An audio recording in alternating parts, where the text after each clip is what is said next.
मैं हूं अर्चना, आप देख रहे हैं प्राइम टीवी। वक्त हो गया है खबर दोपहर का। चलते हैं पहली खबर की तरफ। केंद्र सरकार के वक्फ संशोधन विधेयक 2025 के ये मामला सामने आया। बता दें कि बैठक चल रही है, जेसीपी की बैठक चल रही है केंद्र सरकार के वक्फ संशोधन को लेकर। बता दें कि वक्फ अधिनियम पर गठित जेपीसी की बैठक आज से शुरू हो गई है। ये विधेयक 2024 को लेकर गठित संयुक्त कमेटी की बैठक आज लखनऊ में चल रही है। सांसद जगदंबिका पाल की अध्यक्षता में होने वाली इस बैठक में एआईएमआईएम के राष्ट्रीय अध्यक्ष असदुद्दीन ओवैसी, कमेटी के सदस्य पूर्व डीजीपी ब्रजलाल समेत तमाम मुस्लिम नेता और विद्वान भी शामिल हैं। अभी जेपीसी के सामने अपनी बातें रखेंगे, क्योंकि वक्फ खालिसतन मुसलमानों का मसला है। इसलिए हम लोगों की डिमांड यही है कि जो हम लोगों की डिमांड है उसकी अकॉर्डिंगली ही काम किया जाए। देखिए, जेपीसी की जो बैठक यहाँ आहूत की गई है, उत्तर प्रदेश में वक्फ बोर्ड और शिया सुन्नी की जो संपत्ति है उसमें क्या क्या विवाद है और जो नया कानून बनाने की तैयारी हो रही है उसी पे असेसमेंट हो रहा है और कोई बात नहीं है। देखिए, उसी पे डिस्कस हो रहा है ना कि क्या क्या चीज़ें असुविधा किसको हो रही है, उस असुविधा पे क्या सुविधा हो सकती है, तो उसी पे सभी लोग बैठ करके चर्चा कर रहे हैं। नेताजी अल्पसंख्यक जो मुस्लिम धर्म में शामिल हुए, की तरफ से क्या कुछ प्रस्ताव रखा गया? देखिए, जो प्रस्ताव लोगों की तरफ से रखा जा रहा है वो खुद कमेटी अपना डिस्कस कर रही है और स्टेट के जो अधिकारी हैं वो आपस में डिस्कस करके उसको हल कर रहे हैं। सर, लगातार आप माइनॉरिटीज के बीच में जा रहे थे, उनकी तरफ से जो विरोध हो रहे थे उन पॉइंट्स को क्या नहीं, देखिए, विरोध करने वाले जो लोग, कुछ लोग हैं जो वक्फ बोर्ड की ज़मीनों पर अवैध कब्जा करके उसका दुरुपयोग कर रहे हैं, वो लोग विरोध कर रहे हैं। सरकार की मंशा है कि जो महिलाएं हैं, गरीब कमज़ोर मुस्लिम हैं, उनको भी इसका लाभ मिले। इस नाते सरकार की नीयत एकदम साफ है कि सबको उसका लाभ मिले उस ज़मीन का, और कोई सरकार की मंशा नहीं। जेपीसी की बैठक आज लखनऊ के मैरिटेट होटल में हो रही है। मैं इस समय उसी होटल में मौजूद हूँ। यहाँ पर जो जेपीसी के अध्यक्ष हैं जगदंबिका पाल समेत असदुद्दीन ओवैसी, संजय सिंह सहित तमाम ऐसे नेता यहाँ पर पहुँचे हैं। जो वक्फ बोर्ड की संपत्ति है उसको लेकर के बैठक की जा रही है। ये रिपोर्ट 31 जनवरी तक बजट से पहले संसद में पेश होनी है, इसको लेकर के यहाँ पर बैठक की जा रही है। जो कानपुर में प्रशासन के द्वारा जो वक्फ बोर्ड की संपत्ति थी उनको लेकर के एक रिपोर्ट बनाई गई थी, आज इस होटल में वो बैठक हो रही है और इस बैठक में सारे तमाम धर्म गुरुओं को भी शामिल किया गया है ताकि उनसे भी राय मशवरा लेकर के जो रिपोर्ट बनेगी उसको संसद में जो 31 जनवरी को सौंपा जाएगा, उसको लेकर के मैरिटेट होटल में सारे दलों के नेता सहित मंत्री अल्पसंख्यक विभाग के भी मौजूद रहे। कैमरा पर्सन धर्मेंद्र सिकार, बसंत मिश्रा, प्राइम टीवी, लखनऊ। बैठक लखनऊ के मैरियट होटल में चल रही है। आपको बता दें कि केंद्र सरकार ने बीते अगस्त में संसद में वक्फ विधेयक 2025 को पेश किया था। ये वर्ष 1995 में तत्कालीन सरकार द्वारा पेश किए गए संशोधन में बदलाव करने का प्रस्ताव है। लोकसभा में पेश होने के बाद इसे लेकर काफी हंगामा हुआ और लगभग सभी विपक्षी दलों ने इसका विरोध किया। इसके बाद इसे संयुक्त संसदीय कमेटी गठित कर उसे सौंप दिया गया था। ये जेपीसी सांसद जगदंबिका पाल की अध्यक्षता में गठित हुई है। इस बैठक में डीएमके ए राजा रामपुर के सांसद मुहिबुल्लाह नबी, टीएमसी के नदीम उल हक, महाराष्ट्र से मेधा विश्राम कुलकर्णी, कश्मीर से गुलाम अली के अलावा असदुद्दीन ओवैसी भी शामिल हैं।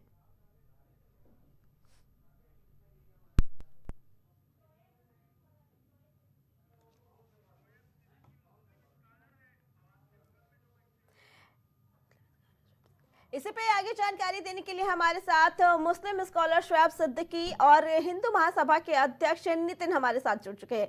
आप दोनों का बहुत बहुत स्वागत है। पहले हम शुएब सिद्दीकी जी से जानना चाहेंगे। शुएब सिद्दीकी जी, ये जो बैठक चल रही है वक्फ बोर्ड को लेकर, क्या कहना है इसके बारे में? क्योंकि जहां एक तरफ कई लोग इसका विरोध भी कर रहे हैं, तो वहीं ये कहा जा रहा है कि इससे मुस्लिम के जो निचले तबके के हैं उनको भी फायदा होगा। शुएब जी, ऐसा है कि जहाँ तक वक्त का मामला है तो आप देखिए वक्त की प्रॉपर्टी जो थी, जो हमारे बुजुर्गों ने जो की थी, तो सबको मालूम है कि डिबेट इसको दे चुका हूँ आपके चैनल पे भी, कई चैनलों पे भी, कि वक्त की जमीन जब देता था किसी को इंसान, तो वो देता था कि किसी के काम आए, गरीब के गुरबा काम आए, और उसमें किसी का इन्वॉल्वमेंट ना हो, क्योंकि पर्सनल अपनी प्रॉपर्टी होती थी, देते था। और आज भी पूरे इंडिया में वक्त की जमीनें बहुत हैं। अभी मीटिंग चल रही है, मीटिंग चलने के दौरान सुनने में खबर आ रही है, कुछ हजार जमीन जो है बताई जा रही है गवर्नमेंट की जमीन पर है, वक्त की जमीन को कहा जा रहा है जी। तो अभी ये बातें हवाई वाली बातें हैं, जब तक मंदिर यहाँ पे बात नहीं आ पाएगी। अब देखिए, जैसे अभी आपने वजीर आजम ने एक बात कही, वजीर आजम की बात को मैं वेलकम करता हूँ, उन्होंने इसको पेश भी किया था। पेश होने के बाद एक बात ये आ रही है कि वक्त की जमीनों पे जो लोग कब्जा करे हुए हैं उनको हटाया जाए। तो वक्त की जमीन पे कब्जा कौन लोग करे हैं, पहले इसकी तस्दीक की जाए कि कौन लोग करे हुए हैं। वक्त की जमीनों पे जितना लोग कहते हैं कि बहुत से लोग उन्हीं के समुदाय के लोग कब्जा कर रहे हैं, तो अगर आप मुआयना कर ले, लोग का मुआयना कर लें, तो मैं समझता हूँ 60% लोग उसमें मंजराम पर आ जाएंगे कि कौन लोग वक्त की जमीन पे कब्जा करे हुए हैं। अब आप देखिए, जिस तरह के एक चीज अच्छी करी गई है, देखिए बात मुकम्मल है जी, एक चीज अच्छी करी गई है कि सबको लेके चले, गंगा जमीन तहजीब को लेके चला गया मीटिंग, इसलिए इसमें कोई इस तरह की आवाजें नहीं आ रही है। जैसे वैसी मौजूद है, और यहाँ पे दानिश अंसारी जो मौजूदा हुकूमत में मंत्री भी है वो मौजूद है। और सबसे अच्छी बात यह है कि कई धर्म, जितने भी धर्म है, शिया सुन्नी धर्म गुरु के जो आलिम लोग हैं, उन सबको लेके मीटिंग की जा रही है। और मैं समझता हूँ कि देखिए ये मीटिंग सही निर्णय पे जाएगी, और जिसका जो हक है वो हक को रहना चाहिए। देखिए, मुल्क जो होता है संविधान चलता है, और संविधान के बाद दो चीजें आती है, एक होता है अध्यादेश, एक होता है शासनादेश। तो शासनादेश से ही चलना चाहिए। जब अध्यादेश लग जाता है तो लगता है हुकूमत में जबरदस्ती डिक्टेट कर रहा हूँ किसी तरह। तो मैं चाहता हूँ जो मीटिंग चल रही है अच्छी होनी चाहिए, उसका निर्णय सही निकलना चाहिए, क्योंकि 31 तारीख को पेश की जाएगी रिपोर्ट। तो एक समुदाय को ये ना लगे कि जब से हुकूमतें चेंज होती हैं तो उनको टारगेट ले जाता है। तो कम अज कम, चाहे मैं समझता हूँ कि सेंट्रल हुकूमत हो या स्टेट हुकूमत हो, वहाँ के प्रधानमंत्री, यहाँ के मुख्यमंत्री को इस तरह का बात मंजर पे रखनी पड़ेगी कि उस समुदाय को लगे ये मुल्क मेरा भी है, ना कि इस मुल्क में मैं किराएदार नहीं हूँ। तो वक्फ बोर्ड की जमीन चलने मैं भी इंतजार में हूँ कि वो मीटिंग में क्या तय होता है और किस निर्णय में जाता है। कि अगला कदम जो है वक्फ बोर्ड अपना देखते हैं क्या उठाता है, आगे प्रधानमंत्री मैं वो क्या कह रहे हैं इसके ऊपर।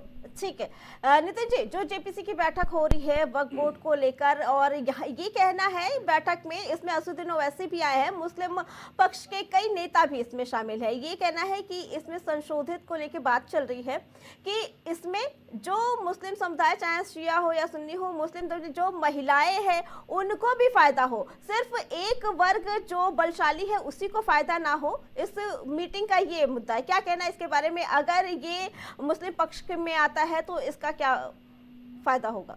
देखिए अर्चना जी, ये महिला सशक्तिकरण का दौर चल रहा है। इसमें आप देखिए, हर किसी भी आप क्षेत्र में जाइए, वहाँ पे आपको महिलाओं का योगदान मिल रहा है। देखिए, इस समय हमारी जो वित्त मंत्री हैं वो भी एक महिला हैं। तो अगर मुझे लगता कि अगर वक्फ बोर्ड में अगर महिलाओं को हिस्सेदारी दी जाए तो ये बहुत आवश्यक है।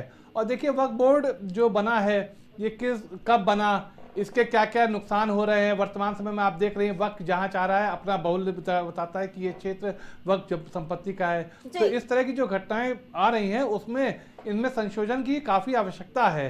देखिए, अभी आपने सुना होगा, बता रहे हैं कि प्रधानमंत्री आवास ही वक्फ बोर्ड की ज़मीन है, तो इस तरह तो वो कहीं पे भी अपनी ज़मीन का दावा करेगा तो सब ज़मीनें वक्फ बोर्ड को तो दी नहीं जा सकती हैं। और वक्फ बोर्ड सिर्फ एक धर्म को विशेष के लिए है, क्या हिंदुओं के लिए देश में कोई ऐसा बोर्ड क्यों नहीं बनाया गया?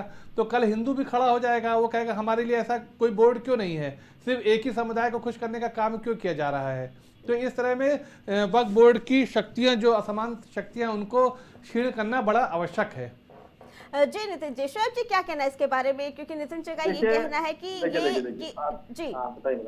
जी क्योंकि नितिन जी का कहना है कि ये केवल एक विशेष समुदाय के लिए बैठक की गई है और इससे उनको फायदा हो सकता है।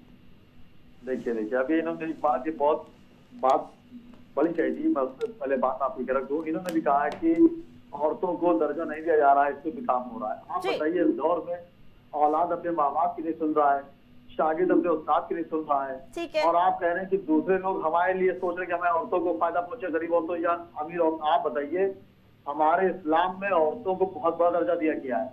हमारे इस्लाम में फातिमा जहरा, आप नाम लिखिए, सकीना, मरियम, इस तरह के नाम है, बहुत मोतबर हैं। उन्होंने ये बात गलत कही कि मुसलमान को वो हक नहीं मिलते हैं, मुसलमान ऐसे पहुंच रहे। अरे इस दौर में बताइए, औलाद माँ बाप को चरपाई में छोड़ा मरता हुआ, और आप कह रहे हैं आप मेरी फिक्र मेरी औरतों के लिए। इस्लाम से बड़ा दर्जा किससे दिया होगा? और सबसे बड़ी अड़चन ये बात है कि दुनिया का ये पहला और आखिरी मुल्क हिंदुस्तान है जहाँ जी। तो देवी दर्जा दिया गया है। तो औरत की बात क्या कर रहे हैं? मेरी आगे भी बेटी है, मेरी भी माँ है, मेरी बहन है। तो आगे ये बहाना ना बना के हमें प्रॉपर्टी को दूसरे अंदाज से न ले जाएं। देखिए यहाँ पे वक्फ बोर्ड की बात आई है, जी। मेरी गुजारिश रहेगी मुल्क के वजीर आजम से और रियासत के वजीर आला से कि वक्फ बोर्ड में उस तरह संशोधन ना किया जाए कि एक समुदाय को लगे कि मेरी चीज खिसक रही है। हाँ, जाहिर सी बात है, आपको तकलीफ है इससे कब्जे किसके क्या हो रहे हैं, कब्जे छोड़वा के आप, जाहिर सी बात है, वक्फ बोर्ड हमारा बहुत बड़ा बोर्ड है, ऐसा नहीं किसी यूपी में, ऑल इंडिया वक्फ बोर्ड है, ठीक है। कहीं पे सक्रिय है, कहीं पे ज्यादा सक्रिय नहीं है। तो आप उनकी प्रॉपर्टी लेके उनको आते नहीं भाई, जैसे किसी चीज खो जाती मुझे मिली, मैंने उसको वापस कर दिया। इसमें कम अज कम मुल्क के वजीर आजम को, रियासत के वजीर आला, जितनी भी रियासतों में ये मामले चल रहे जी। हैं, उनको मंजर आम पर ये कहना पड़ेगा कि मेरा इंटेंशन इस तरह का कोई नहीं है।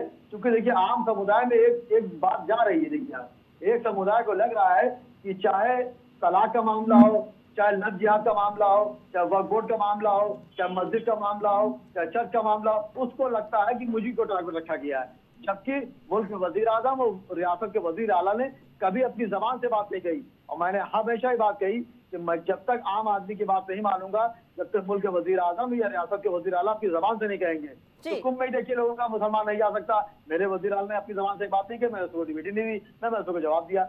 मेरी गुजारिश रहेगी कि जितने लोग मीटिंग में बैठे हुए हैं वो ऐसी बहुत काबिल इंसान है। देखिए वो ठीक है, हर राज्य अपना वोट बैंक करता है, कौन पार्टी मुसलमान को यूज नहीं करती बताइए आप? 1947 के बाद से आज तक मुसलमान से यूज तो हो रहा है, चाहे कोई पार्टी हो।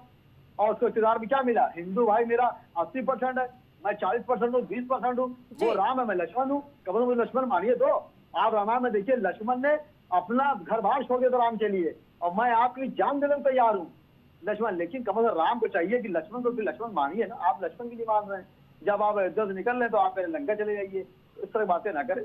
मैं चाहता हूँ जो ठीक है। मीटिंग चल रही है अच्छी गुजरे, और मुझे उम्मीद है इसमें वजीर आला ठीक है। की और उनके वजीर आजम की नजर है जी। कि एक समुदाय को ठेस न पहुंचे, और ये मुल्क गंगा जमनी की तहजीब की जो मिसाल दी जाती है वो चलती रहे। क्योंकि इस मुल्क को आजाद कराने में मेरे हिंदू भाइयों के साथ साथ मुसलमान भाइयों का भी लहू बहा था, और उनकी माँ बहनें भी शहीद हुई थी, उनके भाई वगैरह शहीद हुए थे, मासूम बच्चे शहीद हुए थे जब मुझे आजादी मिली थी। इस तरह की आजादी को आम इंसान सस्ती शोहरत पाने के लिए रोजाना कोई चुटकुले छोड़ के एक आम हिंदुस्तानी को परेशान ना करे। मेरी गुजारिश यही है, इंशाल्लाह वक्फ बोर्ड पे जो फैसला आएगा जी। आप देखिएगा बहुत अच्छा ठीक आएगा, है। हमारे प्रधानमंत्री की इस पर नजर है। ठीक है, आपके इस बात का जवाब लेते हैं नितिन जी से। नितिन जी क्या कहना है जो शोएब जी ने बातें कही? अगर इस जी उनमें देखिए उन्होंने 3 तलाक का जिक्र किया, लव जिहाद का जिक्र किया। तो देखिए 3 तलाक से क्या किसी हिंदू को फायदा हुआ? आखिर मुस्लिम महिलाओं को तो फायदा हुआ। उन मुस्लिम महिलाओं के लिए किसी मुस्लिम ने आज तक सोचा? इतनी सरकारें रही, किस मुस्लिम नेता ने आज तक मुस्लिम महिलाओं के बारे में सोचा? आखिर हमारे माननीय प्रधानमंत्री जी ने सोचा ना। तो अब मुस्लिम महिलाओं के लिए सोचना क्या गलत है? दूसरी बात, लव जिहाद की अगर आप बात करते हैं तो लव जिहाद के केस क्या नहीं हो रहे हैं? क्या लव जिहाद में हिंदू लड़कियों को टारगेट नहीं किया जा रहा? आप एक तरफ, शोएब भाई एक मिनट, शोएब भाई मेरी बात तो जान दीजिए।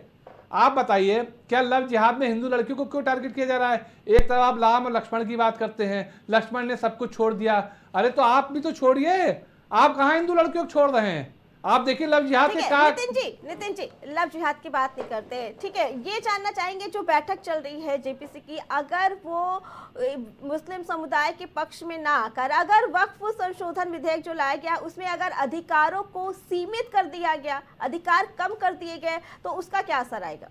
देखिए हमें हिंदुओं पे तो कोई फर्क आना नहीं है भाई। वक्फ बोर्ड हमने तो बनाया नहीं ना, हमारे लिए बनाया गया। तो वक्फ बोर्ड जिनके लिए बनाया और जिनके द्वारा बनाया गया ये तो वो बता सकते हैं कि उन्होंने क्यों बनाया, ऐसी क्या जरूरत पड़ गई थी वक्फ बोर्ड को बनाने की? क्या 80% हिंदू उनको नहीं दिख रहा था कि 20% मुसलमानों के लिए उनको वक्फ बोर्ड का बनाना पड़ा? क्या उन्होंने कभी हमारे सिख भाइयों के लिए कोई बोर्ड बनाया? क्या कभी ईसाई भाइयों के लिए बनाया, जैन भाइयों के लिए बनाया? सिर्फ एक ही समुदाय के लिए वक्फ बोर्ड क्यों बनाया गया? भाई अगर बोर्ड बनाना है तो देश के, जब आप एक तरफ कहते हैं कि देश संविधान से चलेगा तो संविधान तो सबके लिए एक है ना, तो आपके लिए अलग से वक्फ बोर्ड की क्यों घटना की, क्यों बनाया गया? आप बताइए। जब आप कहते हैं कि संविधान से देश चलेगा तो संविधान तो सबके लिए बराबर है ना। बोर्ड तो एक बनना चाहिए पूरे देश के लिए, सिर्फ एक समुदाय के लिए बोर्ड बनने की क्या आवश्यकता है? क्या हम आपकी जमीनों पर कब्जा कर रहे थे?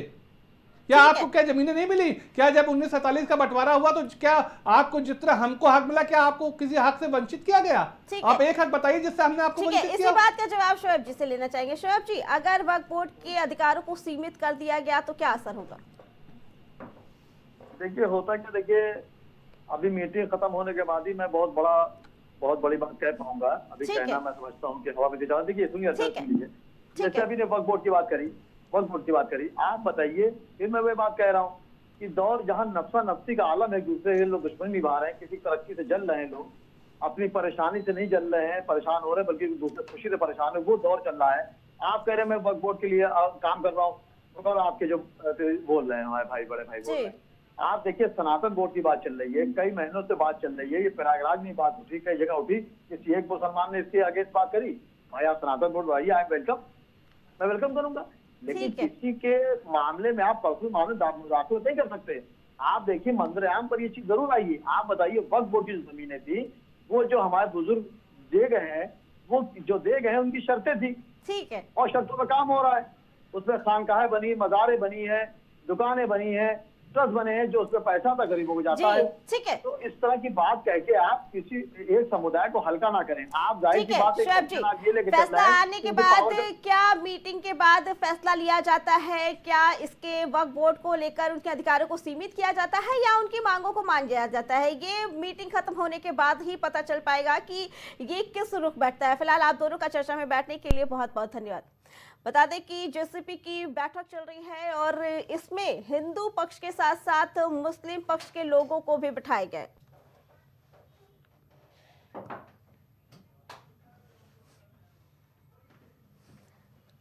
बता दें कि ये सांसद जगदम्बिका पाल की अध्यक्षता में ये बैठक की जा रही है। इसमें वक्फ संशोधन विधेयक 2024 को लेकर ये बैठक की जा रही है। इसमें विधेयक पर संयुक्त कमेटी की बैठक लगातार जारी है और कुछ ही समय बाद इस पे फैसला भी आ जाएगा।